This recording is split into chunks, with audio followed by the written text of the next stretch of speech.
सदियों तक रहता अमर जग में उनका नाम।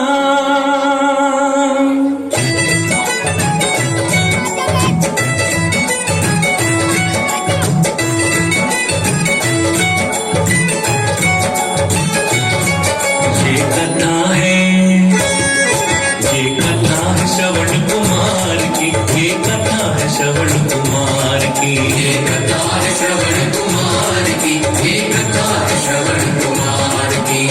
माता पिता की सेवा में जिसने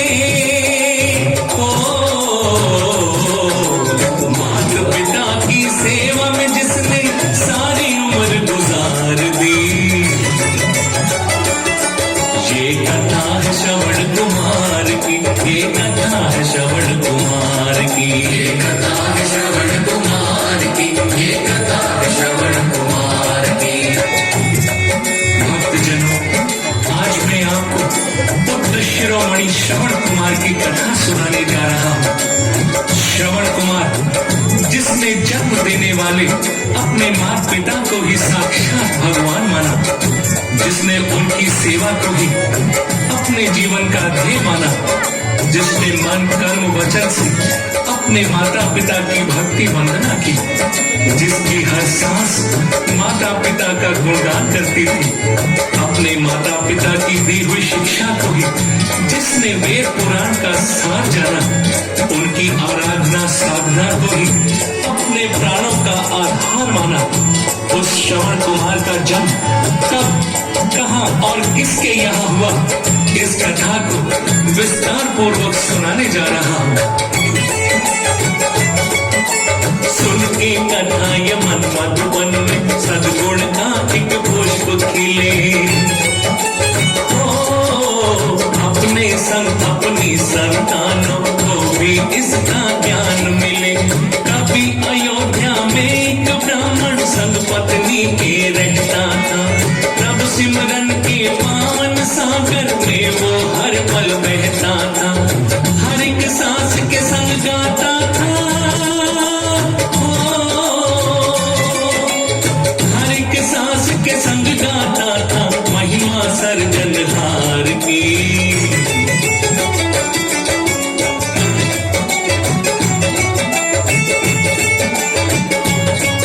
ये कथा है श्रवण कुमार की, ये कथा है श्रवण कुमार की, ये कथा है श्रवण कुमार की, ये कथा है श्रवण कुमार की। भक्तों, त्रेता युग की बात है। उन दिनों अयोध्या नगरी पर सूर्यवंशी महाराज दशरथ का राज्य था। जैसा कि सर्वविदित है, महाराज दशरथ बहुत ही दयालु, कृपालु और न्याय प्रिय थे।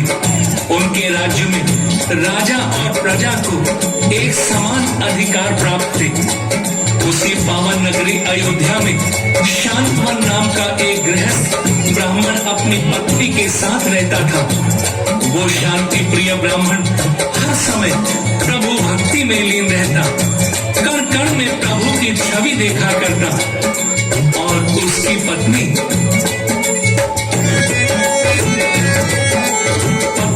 भी थी धर्म उपासक, ध्यान प्रभु का धरती थी। संगपति के पूजन अर्चन व्रत उपवास वो करती थी। नित्य नियम संयम का दोनों विधिवत करते थे पालन। पालनहार की भक्ति में ही रमा हुआ था उनका मन। हर एक कण में देखा करते लीला उस करतार की।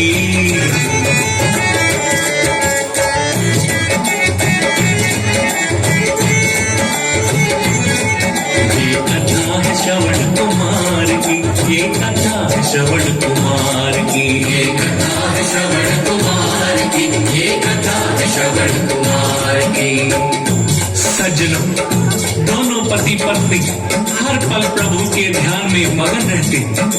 दुनिया का छल कपट, लोभ, अहंकार उन दोनों के मन को छू तक नहीं गया था।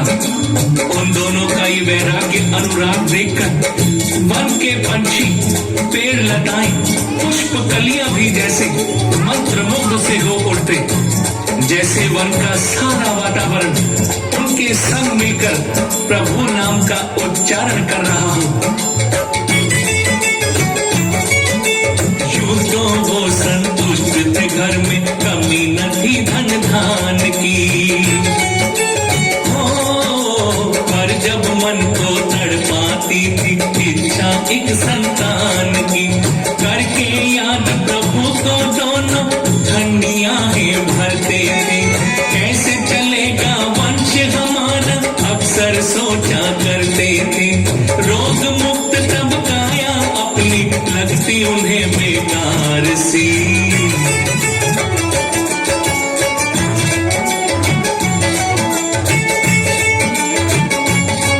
ये कथा है श्रवण कुमार की, ये कथा है श्रवण कुमार की, ये कथा है श्रवण कुमार की, ये कथा है श्रवण कुमार की।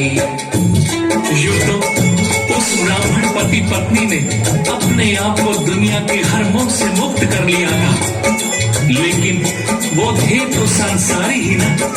इसी कारण हर तरह से संतुष्ट होने के बावजूद कभी कभी उन दोनों के मन में एक संतान की इच्छा जाग जाती। वो दोनों सोचते, प्रभु ने हमें स्वस्थ काया के साथ सब कुछ दिया है, यदि एक संतान भी दे देता तो हमारे वंश के आगे बढ़ने का क्रम भी चलता रहता। वृद्ध अवस्था में हमारी वो संतान हमारी सेवा करती और देह का अंत होने पर वो बालक हमें मुखाग्नि देता, हमारी सदगति हो जाती। भक्तजनों,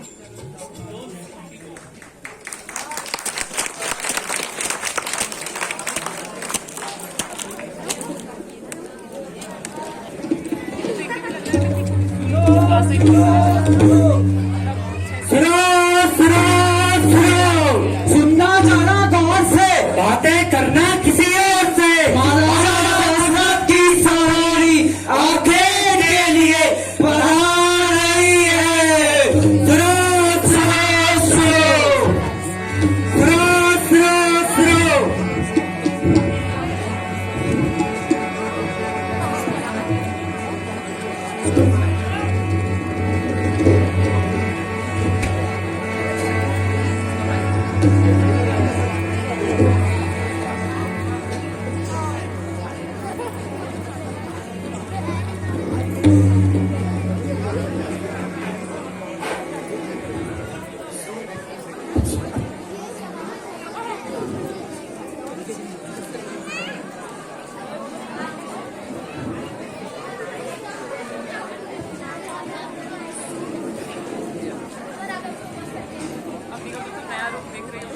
वो भागा शेर, वो भागा शेर। कहते हमारे महाराज भी एक वन से दूसरे वन, दूसरे वन से तीसरे वन में न जाने कहां भटक रहे होंगे। और अब मैं भी थक कर चूर हो गया हूं। हमारे महाराज भी मार्ग भूलकर न जाने कहां भटक रहे होंगे। वो भागा शेर, वो भागा शेर, वो भागा शेर।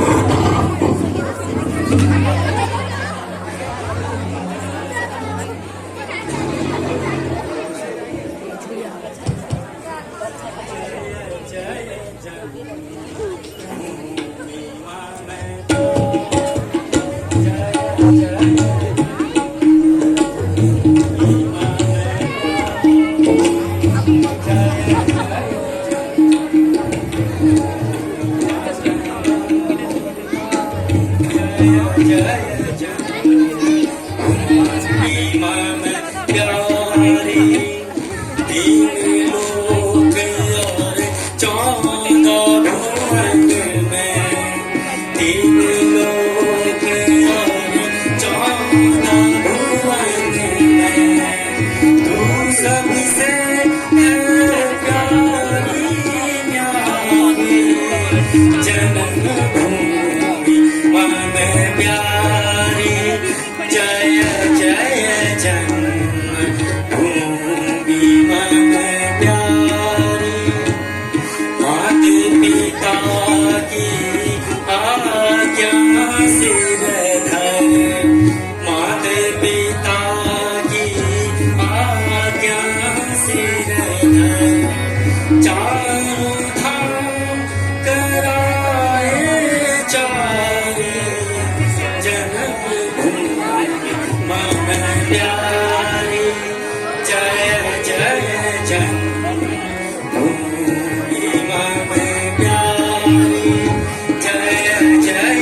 जन्मभूमि मम प्यारी। जय जय जन्मभूमि मम प्यारी। तो श्रवण, ये कौन सा पवित्र स्थान है? तीर्थाटन करते करते हम किस पुण्य भूमि में आ पहुंचे? पूज्य पिताजी, चारों धाम व अनेकों तीर्थों का भ्रमण कर हम पुनः अपनी मातृभूमि अयोध्या के निकट आ पहुंचे। ये पतित पावनी सरयू का तट है। धन्य धन्य जननी जन्मभूमि च स्वर्गादपि गरीयसी। जय हो मातृभूमि की जय हो। पुत्र श्रवण, ये तेरे ही परिश्रम का फल है जो आज हम तीर्थ यात्रा कर सकुशल लौट आए। ये तेरा ही साहस है बेटा, जो हम अंधे अंधी अनेक तीर्थों का भ्रमण कर अनेक पातकों से मुक्त हुए। हाँ पुत्र, तेरे ही पैरों से चलकर, तेरे ही नेत्रों से देखकर आज हम इस यात्रा में सफल हो। भगवान यदि किसी को पुत्र दे तो मेरे श्रवण जैसा दे। बेटा, तुम थक गए होंगे, तनिक विश्राम कर लो मेरे लाल। माता, ये आप क्या कह रही हैं? क्या श्रवण अपने माता पिता की सेवा में कभी थक सकता है? चंद्र थके, सूरज थके, थके सकल संसार, माता पिता की सेवा में थके न श्रवण कुमार। पुत्र श्रवण, तुम धन्य हो, फिर भी विश्राम कर लो। मुझे प्यास भी सता रही है। सरयू का तट यदि निकट हो तो जल लेकर मेरी प्यास बुझाओ। प्यासी तो मैं भी हूँ बेटा। सरयू का निर्मल जल पीकर थकान अवश्य दूर होगी। हे माता, हे पिता, आप यहाँ बैठकर तनिक विश्राम करें, मैं जल लेकर आता हूँ।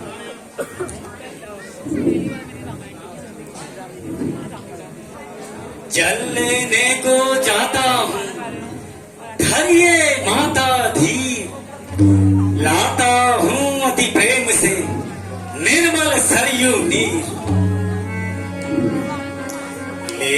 ले लो दुआएं माँ बाप की, ले लो दुआएं माँ बाप की।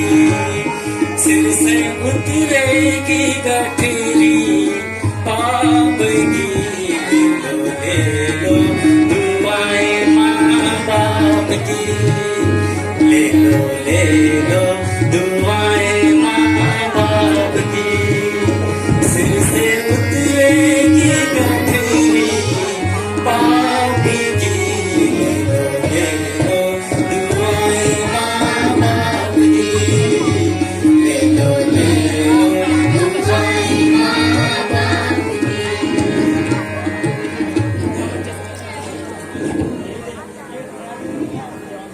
भाग गया, भाग गया। किंतु मेरे हाथों से बचकर कहां जाएगा? कहीं भी उस नरभक्षी व्याघ्र का कोई चिन्ह नहीं दिखाई देता। उसके भय से सारी प्रजा आतंकित है और प्रजा का कष्ट दूर करना राजा का प्रथम कर्तव्य है। इसी हेतु उसे ढूंढ रहा हूं, किंतु चिंता की कोई बात नहीं। मैं शब्द भेदी तीर चलाना भी जानता हूं, यहीं से शब्द का संधान करता हूं और एक ही तीर से उस दुष्ट के प्राण होता हूं।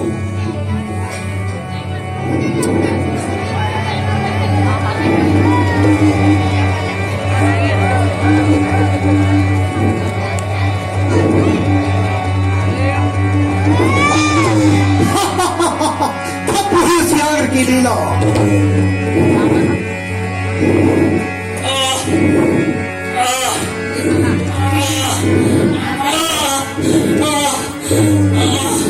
हृदय में मान, हे भगवान, हो गया। मुझे अपने मरने का दुख नहीं, दुख है मेरे अंधे माता पिता को जल कौन पिलाएगा। वे प्यास से तड़प रहे होंगे। हाय माता, हाय पिता, हाय मैंने तेरा क्या बिगाड़ा, तीर जो तूने सीने पे मारा।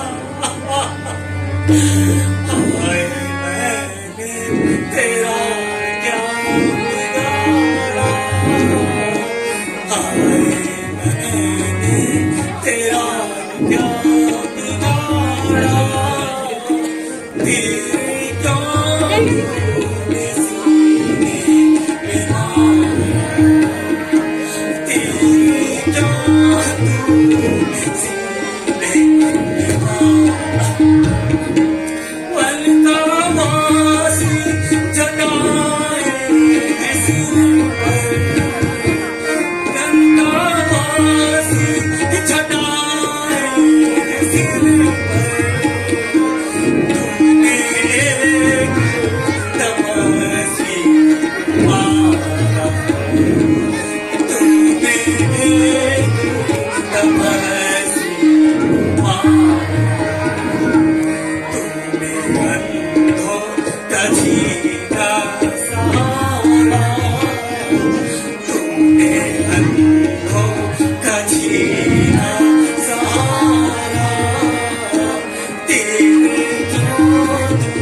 मैंने तेरा क्या बिगाड़ा, तीर जो तूने सीने पे मारा, मन का वासी जगाए है सर पे, तूने एक तपस्वी को मारा।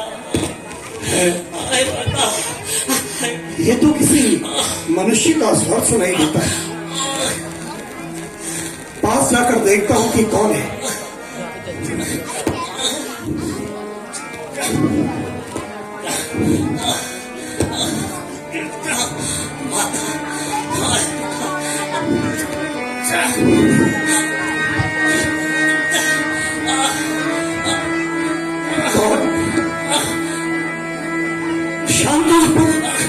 श्रवण कुमार, दशरथ ये तूने क्या अनर्थ कर रहा? ब्रह्म हत्या, हत्यारे दशरथ, अब क्या मुंह लेकर अयोध्या जाएगा? अब तो नेत्र भी ज्योतिहीन होते जा रहे हैं, शक्ति क्षीण होती जा रही है। मुझे अपने मरने का दुख नहीं, दुख है। मेरे अंधे माता पिता को जल कौन पिलाएगा? वह प्यास से तड़प रहे होंगे। हे माता, हे पिता। श्रवण, श्रवण इधर देखो, तुम्हारे सामने तुम्हारा हत्यारा खड़ा है, एक निर्दोष का हत्यारा खड़ा है, अयोध्या का नरपिशाच खड़ा है। धिक्कार है इस धनुष पर, मुझ पे भी धिक्कार हो। मैंने तुम्हारा वध किया, ईश्वर की मुझ पे मारो। कौन? अयोध्या नरेश पधारे। राजन, राजन राजा दशरथ हो तो धन्य हुआ दर्शन करके। वो तीर मुबारक हो जिससे परलोक जा रहा हूं मर के। राजन, विद्या के भ्रम में पड़ यदि शिकार हुआ मेरा तो इसके दोषी हाथ में अंत समय आया मेरा। राजन, आप दोषी नहीं, मैं बड़ भागी जन्म मेरा। पिता माँ बाप की सेवा में दुख यही बन रहा यहाँ।